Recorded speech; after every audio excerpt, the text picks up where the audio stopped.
السلام عليكم الاخوان والاخوات. فيديو جديد. اليوم غنهضروا على واحد المنتوج عالمي، منتوج ما كاينش شي دار ما فيهاش هذا المنتوج، وهو طوماط كونسيرف او الطماطم المعلبه او المصبره او انواع اخرى. غادي نشوفوا التاريخ ديالها الحديث كيفاش بانت، غادي نشوفوا شكون هما الناس اللي كيأثروا فيها عالميا وحتى في المغرب، غنشوفوا الاضرار ديالها، وفي نفس الوقت غنشوفوا شنو هي علاقتها بكورونا. بقاو معنا.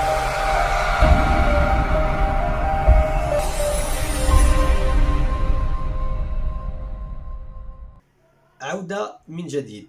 هذا الفيديو غيكون بحال سابقيه اللي هضرنا فيه على الحبوب او الكورن فليكس، غادي تلقاوه هنايا في سلسله ديال نكاين الناحيه اللي كنهضروا فيها على بعض المنتوجات اللي ممكن تضر الفرد والمجتمع. في هذا الفيديو غنتكلموا على طوماط دو كونسيرف. ملي كنهضروا على الطماطم المعلبه كاين فيها بزاف الانواع، بزاف الانواع. كاين لا بيغ طوماط او مسحوق طماطم، كاين فيها لاصوص طوماط، هذيك لاصوص اللي كتكون بيكونت ولا اللي كدار في بعض الاكلات ولا في البيتزا، وكاين هذاك المركز الطماطم اللي كيدار مثلا في الحريره. يعني كاين بزاف الانواع، وهذا الشيء كامل الاصل ديالو هو مركز الطماطم. مركز الطماطم هو اللي كيصايبوا منه كاع الشركات هاد المشتقات الاخرى ولا لي برودوي ماشي ترانسفورمي، الترا ترانسفورمي، نهضروا عليهم حتى هما في فيديو لاحق.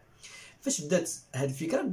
بالمناسبه في المغرب كانوا عندنا مصانع قدام وكنتجو هاد مركز الطماطم، يعني كان انتاج مغربي 100%. وكان باش تنتج هاد الشيء خاص ضروري واحد النوع خصيصا خاص بهاد الشيء من الطماطم كيتسمى طوماط اندستريال. هاد النوع كيمتاز بانه ما فيش الماء، كيكون ناشف وفيه كيكون حنا كنقولوا ليه ملحم، كيكون ملحم وما فيش الماء، لانه الماء كيتحيد في المعمل. دونك خاص كل ما كانت النوع ادابتي لهاد البروسيسوس في الصناعه كل ما كان احسن. للاسف هاد الزراعه ولا هاد النوع نقص في المغرب، هاد المصانع سدوا. الدوله حاولت التعاون شويه بمخطط المغرب اخضر غادي نهضروا عليه، ولكن كتبقى المنافسه الدوليه كبيره. فاش بداو الاصل ديال هاد الطماطم المعلبه؟ بداو في التاريخ الحديث. في التاريخ الحديث اللي معروفه، الدوله اللي معروفه بهذا الشيء هي ايطاليا. ايطاليا بحكم الثقافه ديال الاكل ديالها، لي صوص ديال البيتزا، الباستا، لي بات، يعني مشهوره. عندهم هاد الطوماط دو كونسيرف كيخدموها بزاف، وعندهم التقليديه بطبيعه الحال. هنايا التاريخ بدا مع الايطاليين كانوا كينتجوا كيصدروا للعالم باسره وانتاجهم المحلي.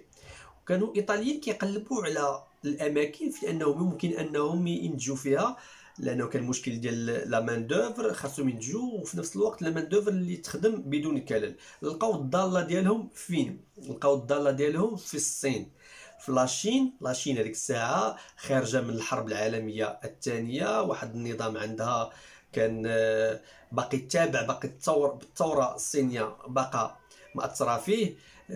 باقي الناس كيلبسوا اللباس ديال ماو تسي تونغ اللي كان قاد الثوره. كتعرفوا ان اي بلاد اللي كتكون متاثره ولا كيكون عندها نظام شيوعي، الدوله هي كتحكم في الشعب، هي اللي كتامبورتي ليه، هي اللي بحال كنقولوا هي اللي كتلبسو، هي اللي كدير ليه كلشي. وكان الدول العربيه حتى عندنا هنايا كنا كنشوفوهم انهم كيلبسوا نفس اللباس. كنقولوا علاش هادو كيلبسوا نفس اللباس؟ لانه الدوله هي اللي كتامبورتي هذاك الشيء. نفس اللباس كيكون ديال الزعيم ديالهم ولا ديال شي قائد شيوعي عندهم.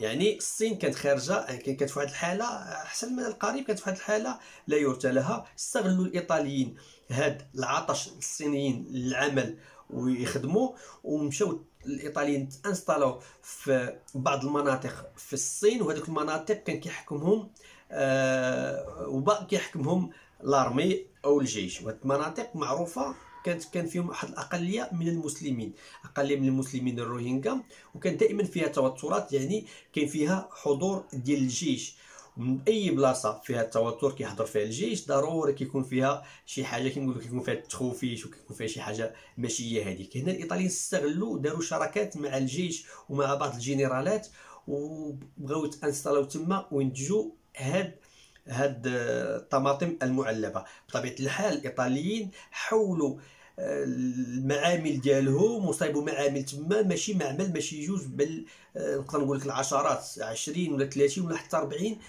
معمل اللي تحول من ايطاليا ولا تصايب واحد اخر من ايطاليا لاشين باش يخدموا. بطبيعه الحال استغلوا تما الفقر، الناس باغا تخدم، وبداو كيخدموا في واحد لي كونديسيون كاتاستروفيك، يعني لدرجه انه مع الحكم ديال الجيش يعني خدم اسكت، بغيتي تخلص خدم اسكت. وكان يعني لدرجه انه تقريبا كان ريال كيجمعوا مثلا ريال الكيلو، وكانوا الناس كيجيبوا ولادهم عائلتهم، يعني كان واحد دي كونديسيون زعما خطيرين. يعني من بعد هذا الفيديو ربما ملي تبغي تشري هاد الطوماط دو كونسيرف غتفكر بزاف في الامور.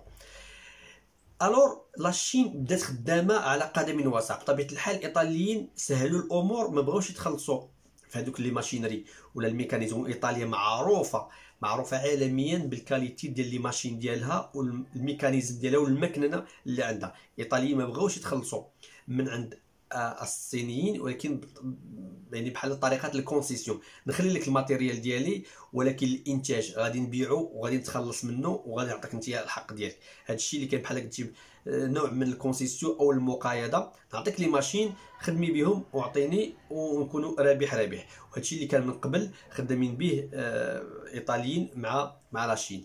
هنايا كان هذا العقد تقريبا المده ديالو على حسب ما يقال 5 سنوات. الناس في لاشين بداو كيستافدوا كيتعلموا ترانسفير دو تكنولوجي، كيفاش كدير هاد لا طوماط. كيف هما كانوا في الاول غير كيغرسوها، دابا ولاو عرفوا كيفاش كيحولوها في المصنع وكيفاش كينتجوها. وهذاك الناتج اللي كان كينتجوه الصينيين، الايطاليين كانوا كيديوه لايطاليا، وكانوا من ايطاليا كيعاودوا يصنعوه وكيبيعوه في اوروبا وفي افريقيا وفي الدول العربيه. يعني هذاك المركز كان كيزيد يتباع.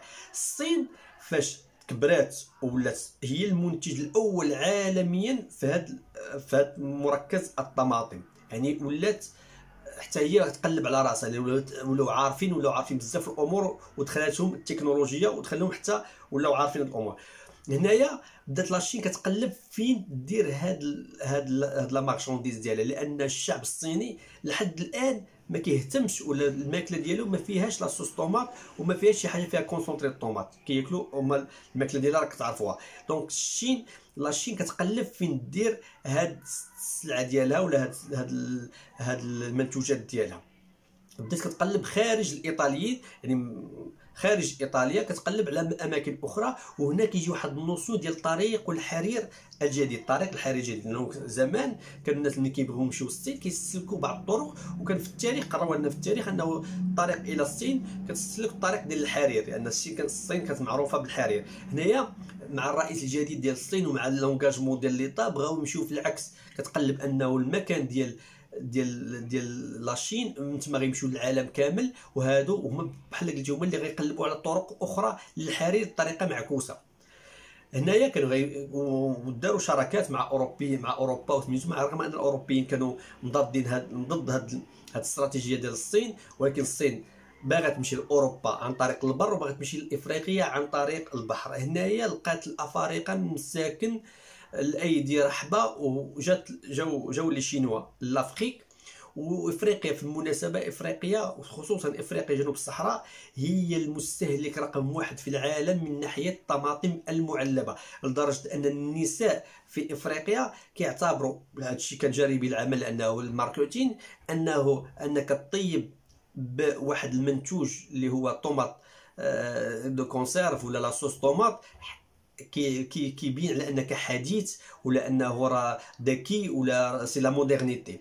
الوغ حتى الناس حتى المصانع في افريقيا، في بعض الدول الافريقيه واغلبهم طوغو غانا، مصانع سدوا. وهنايا كاين الدوله نهضروا عليه في موضوع اخر سبب ديال الدوله.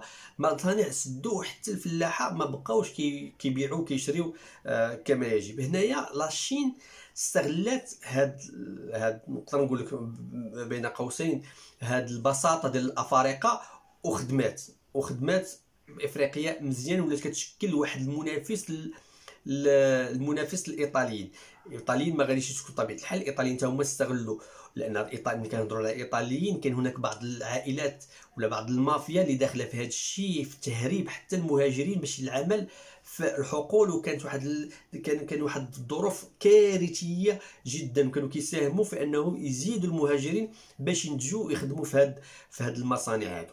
وبطبيعه الحال لاشين خاصها تكون منافسه باش منافسه. هنا هو الخطير جدا، منافسه بانها تنقص في ثمن الانتاج. فاش تنقص ثمن الانتاج كاين الكونسونطري رقم 1 و2 و3. مثلا الكونسونطري رقم 3 فيه غير 30% ديال لا ماتيير سيش، يعني الشيء الاخر الماء وبعض الاضافات. ومن هنا بعض الاضافات كاين لا بودر ديال الصوجا، والصوجا ما معروفش الاصل ديالها منين جات وكيفاش جات، ولي زاديتيف ربما غيكونوا دي كولورو اللي ما مذكورينش في لومبالاج، وهذا الشيء اللي خطير. كاين بعض المرات السكريات المالطوز، وهذا الشيء خطير على الصحه. هنا ندخلوا الاضرار ديال هاد الطماطم المعلبه على الصحه. بصفه عامه هاد المعلبات الاضرار ديالها على الصحه فين كتجلى؟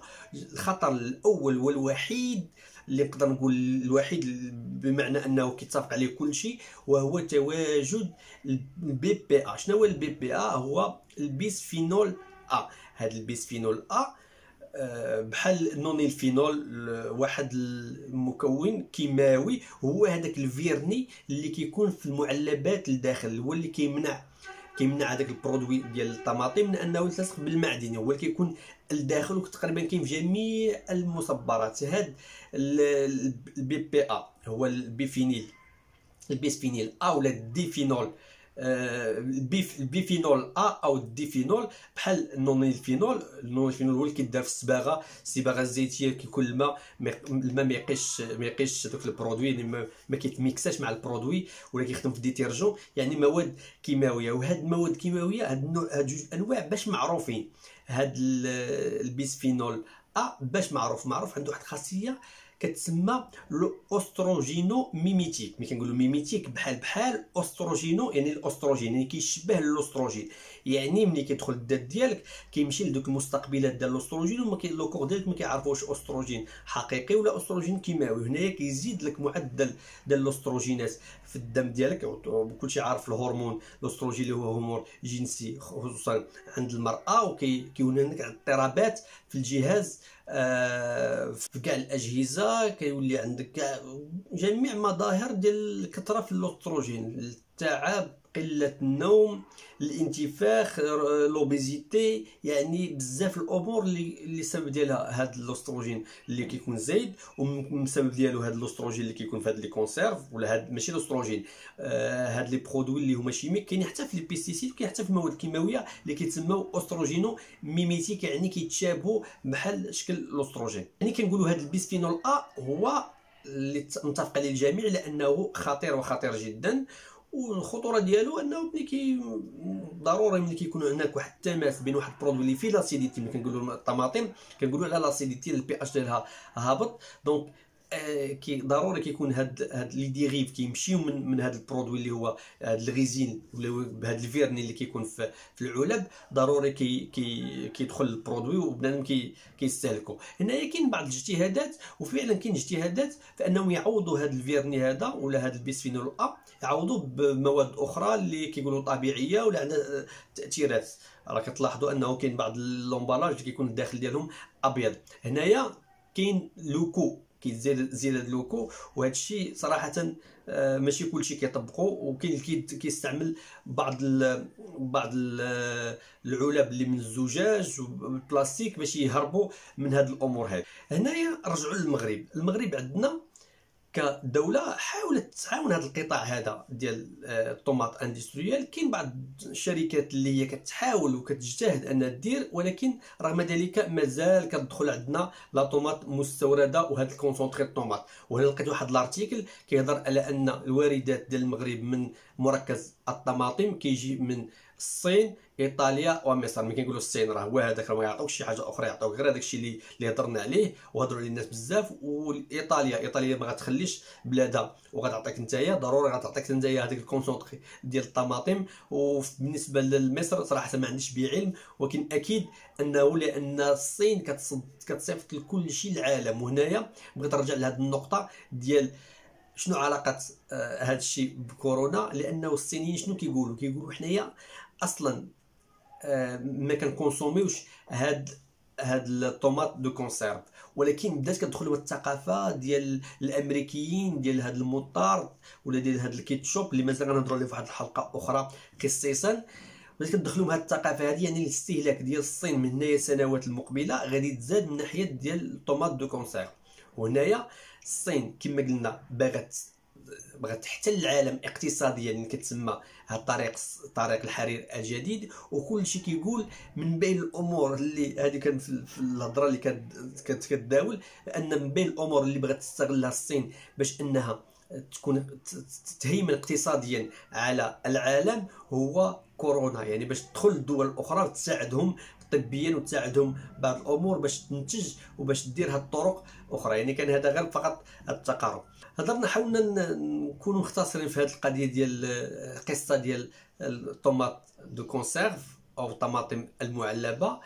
بغيت نسولكم الراي ديالكم، واش مازال الا بغيتو تشريو لا طوماط كونسيرف واش غادي تخيلوا هاد المعاناه ديال هاد الناس وكيفاش هاد الصينيين كيفاش كيصايبوا هاد الكونسونطري الطوماط وشنو كيديروا فيه والله اعلم شنو كيديروا فيه ومازال نقدروا نستهلكوه؟ يعني واحد خصو يرد البال. كتب لي في التعليق شنو غيكون الاحساس ديالك وانت كتشري هاد الطوماط دو كونسيرف، ولا شنو تبدل عندك كمشتري ولا كمستهلك لهذا النوع من الطماطم.